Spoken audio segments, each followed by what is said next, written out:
Familiekerk, Bottelary in Brackenfell. Mag jy iets hier van Jesus ervaar, wat jou lewe sal verander. Baie welkom.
Hallo vriende, lekker om saam met julle te kuier op hierdie virtuele manier.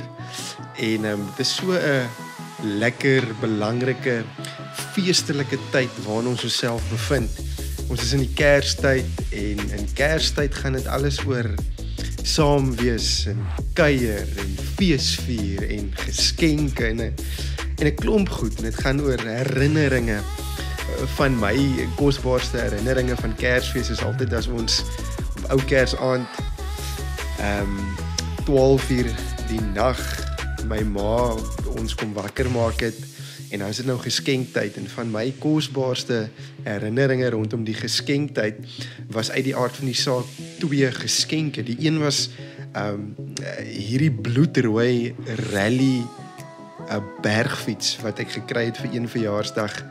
Dit was vir my 'n verskriklike kosbare geskenk gewees en die ander lekker geskenk, so interessant, baie van die kinders vandag of jong mense vandag weet nie eens van hierdie goed nie, was hierdie TV game console gewees.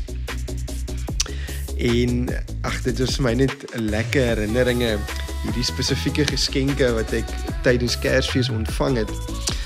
Weet julle, ergens soos jy 'n bietjie ouer raak en begin Kersfees vir jou nuwe betekenis aanneem. Op 'n stadium gaan dit nie maar net meer oor die opgewondenheid rondom geskenke en 'n kersboom en om die geskenke oop te maak nie. Ergens kom jy tot die besef dat daar meer agter Kersfees steek. 'n Dieper betekenis wat vir my en vir jou wil uitdaag om elke jaar met nuwe oë na die Kersverhaal te kyk.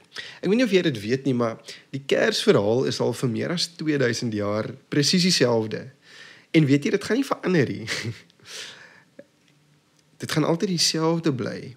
Maar ek glo daar is opgesluite juwele in die Kersverhaal wat daarin versteek lê, wat vir my en jou nodig is om te besef, wat ek en jy gedurig moet soek en moet vind, sodat ons lewens daardeur verander kan word. En ek glo vandag wil die Here en wil die Heilige Gees vir my en vir jou van daai juwele openbaar. Kom ons lees saam. Ek lees vir jou uit Matteus 1 vers 18 tot 25. Die geboorte van Jesus Christus was dan so: toe sy moeder Maria verloof was aan Josef, voordat hulle saamgekom het, is sy swanger bevind uit die Heilige Gees. En Josef, haar man, omdat hy regverdig was en onwillig om haar openbaar te maak, het hom voorgenem om in die geheim van haar te skei. Maar terwyl hy dit in die gedagte gehad het, verskyn daar 'n engel van die Here in 'n droom aan hom en sê: Josef, seun van Dawid, wees nie bevrees om Maria, jou vrou, by jou te neem nie, want wat in haar verwek is uit die Heilige Gees. En sy sal 'n seun baar, en jy moet hom Jesus noem, want dit is hy wat sy volk van hulle sonde sal verlos. En dit het alles gebeur, sodat die woord vervul sou word wat die Here deur die profeet gespreek het. Kyk, die maagd sal swanger word en 'n seun baar, en hulle sal hom Immanuel noem. Dit is, as dit vertaal word, God met ons. En toe Josef uit die slaap wakker word, het hy gedoen soos die engel van die Here hom beveel het, en sy vrou by hom geneem. En hy het haar nie beken totdat sy haar eersgebore seun gebaar het nie. En hy het hom Jesus genoem. Nou, Matteus verklaar Jesus 'n goddelike afkoms in hierdie gedeelte en hy openbaar eintlik half 5 aspekte van die hele maagdelike geboorte van Jesus. Die eerste aankondiging, Josef se reaksie, die engel se verklaring, die koneksie met profesie en die werklike gebeurtenis van die geboorte. Nou terwille van tyd gaan ek 3 van daardie aspekte aanraak en ek gaan probeer uitkom by beginsels wat ek en jy hier rondom kan leer. Kom ons spring in. Beginsel 1. Met God maak dinge nie altyd sin nie. Met God maak dinge nie altyd sin nie. Nou, dit is my interessant, Matteus het slegs 1 vers nodig, vers 18, om op Christus se maagdelike geboorte te dui. Hy brei nie uit nie, hy tot die punt, hy sit nie ekstra of addisionele inligting by nie. Bloot, sê hy, voordat daar 'n fisiese, intieme verhouding tussen Josef en Maria was, is sy swanger bevind deur die Heilige Gees. Nou, ons leer nie veel van Josef en Maria as ons die stories van hulle lees in die evangelies nie, ons weet Maria was 'n jong vrou van God, waarskynlik van Nasaret. Ons leer haar familie was waarskynlik baie arm geweest. Josef was die seun van Jakob, 'n vakman. Hy wat Josef was 'n vakman, waarskynlik 'n timmerman. Maar die belangrikste van Josef is, en ons sal later 'n bietjie iets daaroor sê, is hy was 'n regverdige man wat sy vertroue in die Messias wat sou kom geplaas het. Nou, albei Josef en Maria was baie jonk geweest. Die skrifgeleerdes of die ouens wat die slim ouens sê Maria was waarskynlik so tussen 12 en 13, nie ouer as 12 of 13 nie. Josef was ook baie jonk geweest. Hy was nie ouer as so 15 of 16 nie. Wat baie normaal was in die kultuur van daardie tyd om op so 'n jong ouderdom verloof te raak. En dit was basies, hierdie verloving was 'n bindende kontrak amper gewees tussen paartjies. En die doel met die verloving was om die paartjies se getrouheid aan mekaar te bevestig. Daar was ook geen seksuele kontak in hierdie tydperk nie, wat baie sterk ooreengestem het met die Bybelse verwysing na seksuele reinheid en uiteindelik dan ook God se opdragte om nie seks voor die huwelik te hê nie. En daarom was Maria se maagdelikheid 'n baie belangrike aanduider van haar goddelikheid uiteindelik. Maar dit het egter iets veel belangriker as haar eie moraliteit en reputasie beskerm. Uiteindelik het dit Christus se goddelikheid verseker en dit het onderstreep of ondersteun die waarheid waarmee hy onderrig het uiteindelik toe hy ouer was as seun van God. As Josef eerder as Jesus se ouers beide mens was, sou hy nie God in sy volheid kon wees nie en sou hy nie die ware verlosser van sondes kon wees nie. Paulus merk dan ook, toe die tyd wat God daarvoor bepaal het aangebreek het, het hy sy seun gestuur. Hy is uit 'n vrou gebore, Galasiërs 4 vers 4. En luister wat John MacArthur oor hierdie spesifieke teksgedeelte sê. Hy sê, admittedly, all these centuries after Matthew's divinely inspired gospel declared that Jesus was born of a virgin, his miraculous conception remains, hoor mooi, impossible to understand by human reason alone. God chose not to explain the details of it to us. Baie merkwaardig. Liewe vriende, dit het nie sin gemaak, die situasie waarin Josef en Maria hulle self bevind het as 13, 14, 15-jarige tieners nie. Ek weet nie of jy al ooit in jou lewe gevoel het, asof goed wat die Here vir jou gesê het, daar's 'n bietjie loose ends. Het jy dit al ooit ervaar?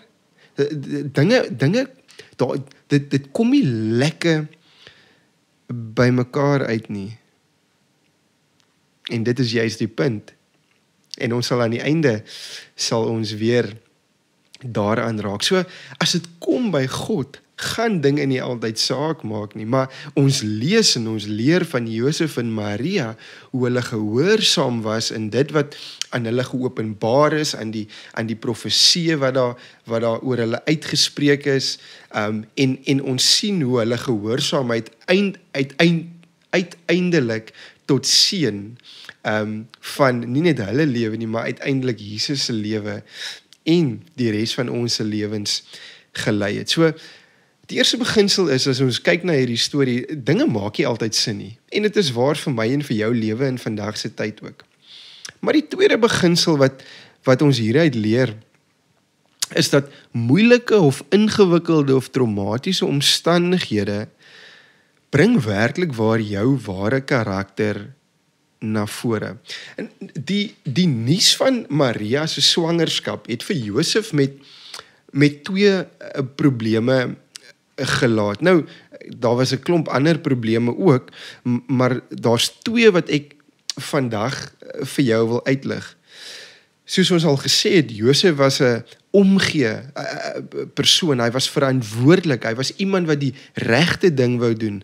En daarom kon hy nie aangaan met die oorspronklike verloop van sake, toe hy agterkom dat 'n belangrike deel van daai plan nie meer aanvaarbaar was nie. Die hele storie van Maria wat toe na hom toe gekom het en gesê het, luister jy, ek is swanger. En sy innerlike konflik het die hoogte ingeskiet, omdat hy juis 'n regverdige man was wat behep was daarmee om te doen wat moreel en wat eties reg was in God se oë volgens sy wet. Ek weet nie of jy al ooit met 'n morele kwessie gesit het en nie lekker geweet het wat om te doen nie. En Josef was op 'n stadium, was hy daar gewees. So sy eerste dilemma was, toe hy nou uitvind Maria is swanger, kon hy nie met die troue aangaan nie. Daar was nie 'n manier hoe hy met 'n huwelik met Maria kon aangaan nie. Hoekom? Want hy het geweet, hy's nie die pa van die kind wat besig was om in haar te groei nie. En gebaseer op wat hy op daardie tydstip geweet het, moes hy aanneem dat daar 'n ander man was. Dis mos nou logies. Jy raak nie swanger van sommer maar net uit die lug uit nie. Dit maak tog logies sin dat as iemand na jou toe kom en sê, luister ek is swanger, moet daar tog 'n ander party betrokke wees. So, dit was vir hom 'n groot dilemma geweest, maar sy tweede dilemma was hoe hy gevolglik nou vir Maria moes behandel. Omdat Josef 'n bitter, as jy begin navorsing doen oor Josef, hy was 'n bitter goeie man geweest. Hy was liefdevol en daarom was hy bedroef geweest oor die gedagte om haar in die openbaar, soos wat die Engels sê, te name and to shame. Wat 'n baie algemene ding was in daardie tyd, wanneer vrouens aan hulle mans ontrou was. En wat vir hom erger was die gedagte om aan te dring dat sy doodgemaak sou moes word of kon word, soos wat Joodse kultuur dit toegelaat het. Gaan lees maar 'n bietjie wat Deuteronomium 22 vers 23 en 24 sê van vrouens wat ontrou aan hulle mans was. Dit breek jou brein. Maar wat ook al Josef gevoel het, en ek is heeltemal oortuig daarvan dat hy 'n klomp verskillende goed gevoel het, hy was skaam gewees. Maar sy skaamte was nie vir hom prioriteit nie. Maria se skaamte was vir hom prioriteit. Matteus 1 vers 19 sê, en Josef haar man, omdat hy regverdig was en onwillig om haar openbaar te maak, het hom voorgenem om in die geheim van haar te skei. Josef sou van Maria skei, sodat die skande wat sy sou verduur as dit sou uitkom, dat sy nie in daai lig gesit sou moes word nie. En as jy mooi gaan lees in die Joodse kultuur, bitter min mans van daardie tyd het so 'n diep liefde vir hulle vrouens gehad. Daarom het God egter vir Josef van verdere trauma rondom die skande van egskeiding gespaar, toe hy in Matteus 1 vers 20 na hom toe kom en sê, terwyl hy dit in gedagte gehad het, verskyn daar 'n engel van die Here in 'n droom aan hom en sê, Josef, seun van Dawid, wees nie bevrees om Maria, jou vrou, by jou te neem nie, want wat in haar verwek is uit die Heilige Gees.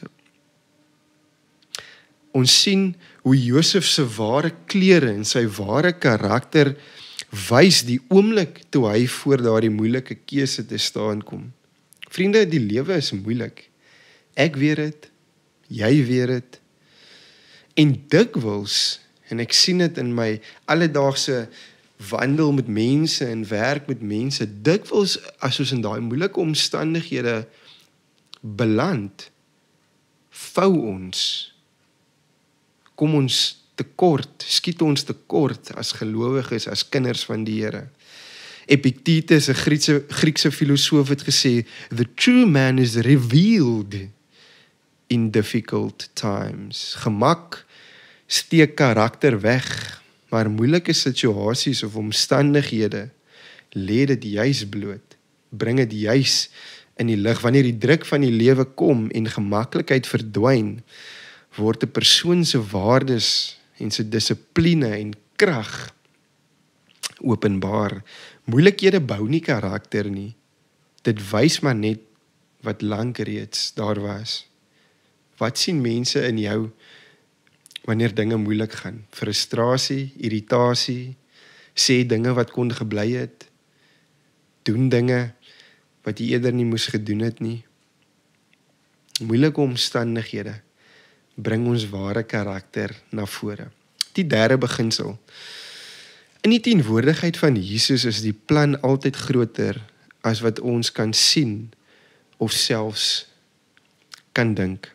Wat was die werklike belangrikheid of betekenis van Maria se swangerskap?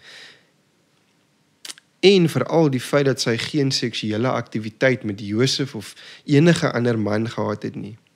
Die hele ding rondom die maagdelike swangerskap. Nou, Josef en waarskynlik Maria ook sou baie lank met hierdie vraag geworstel het as die engel nie dadelik aan hulle openbaar het wat die rede was nie. In Matteus 1 vers 21 lees ons, en sy sal 'n seun baar, en jy moet hom Jesus noem, want dit is hy wat sy volk van hulle sondes sal verlos. Die engel sê, Maria sal 'n seun in die wêreld bring, maar nie net enige seun nie, Jesus wat sy volk van hulle sondes sal verlos. Sien, God het die naam Jesus gekies, want die basiese betekenis van die naam definieer die fundamentele of oorhoofse doel van sy koms. 'n vinnige akademiese of 'n teoretiese lesie. Jesus is die Griekse vorm van die Hebreëse Joshua of Yeshua of Jehoshua, wat almal beteken Jehovah of Yahweh sal red. Die baba wat binne Maria deur die Heilige Gees verwek is, sou groot word en getuig van die verlossing van die Vader, en hy homself sou daardie verlossing wees. Ons kan nie sien wat God sien nie, en dis die frustrasie en die moeilikheid baie keer, maar dis ook die lekker ding van Christen wees. Paulus skryf in 1 Korintiërs 13 vers 12, in hierdie lewe sien ons alles baie dof. Ons sien dinge soos in 'n dowwe spieël, maar eendag sal ons alles helder sien, soos wanneer 'n mens voor iemand staan en jy kan sy gesig goed sien. Nou weet ek nog nie alles nie, maar eendag sal ek alles weet, soos God nou alles van my weet. Hierdie vers bevry ons van die feit dat ek en jy altyd antwoorde moet hê. Ons kan onmoontlik nie altyd al die antwoorde hê nie. En soms vir ons eie gesonde welstand moet ons nie altyd al die antwoorde weet nie. Josef en Maria kon nie sien wat 33 jaar van toe af sou gebeur nie met Jesus se lyding en sy dood en kruisiging en opstanding. Hulle kon dit onmoontlik nie weet nie. Hulle kon selfs nie die impak daarvan besef, ook op die ganse mensdom nie. Ek en jy ken nie altyd die groter plan nie, en ons kan dit nie altyd sien nie. En as jy soos ek is, in beheer wil wees, kan dit jou soms van jou kop afdryf. Maar wat was Josef en Maria se geheim? Baie eenvoudig, oorgawe, surrender.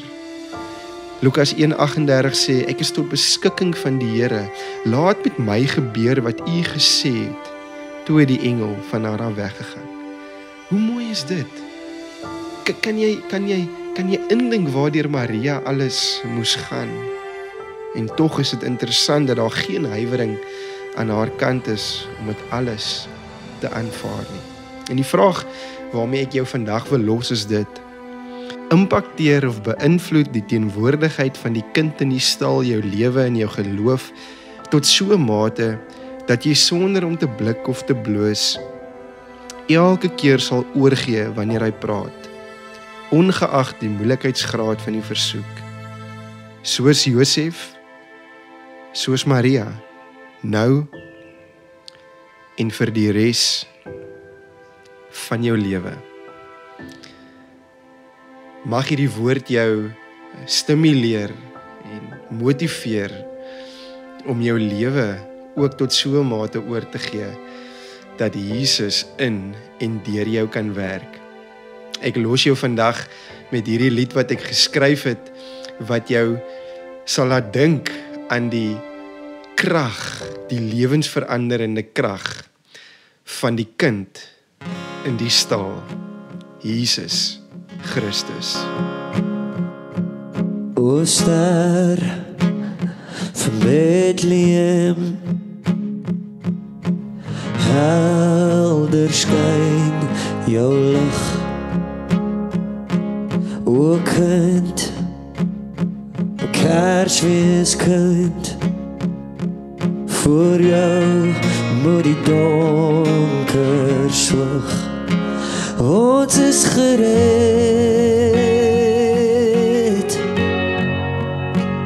ons is gered.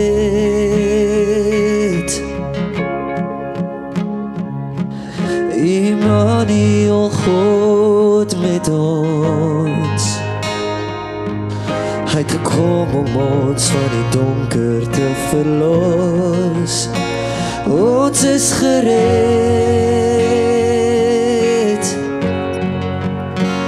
ons is gered.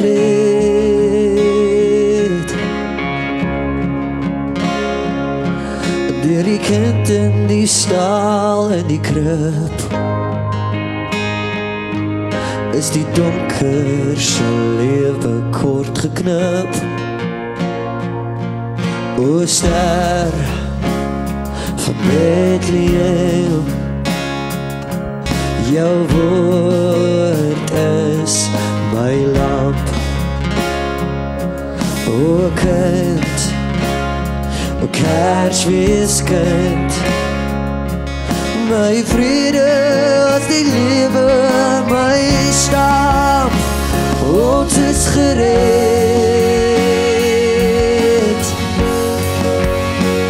ons is gered.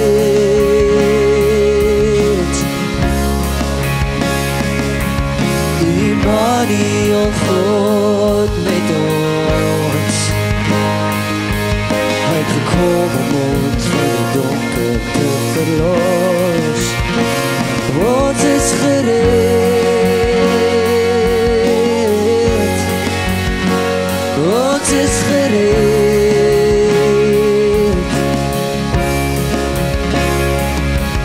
Deur die kind in die stal en die krib, is die donker se lewe kort geknip. Ons is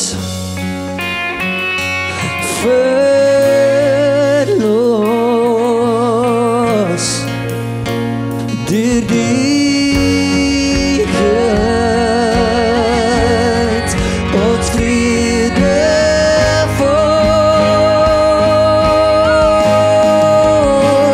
Ons is gered, ons is gered.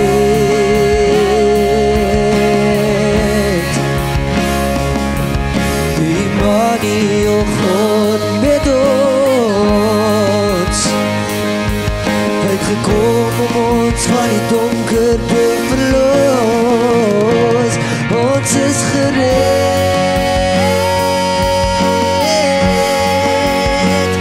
ons is gered.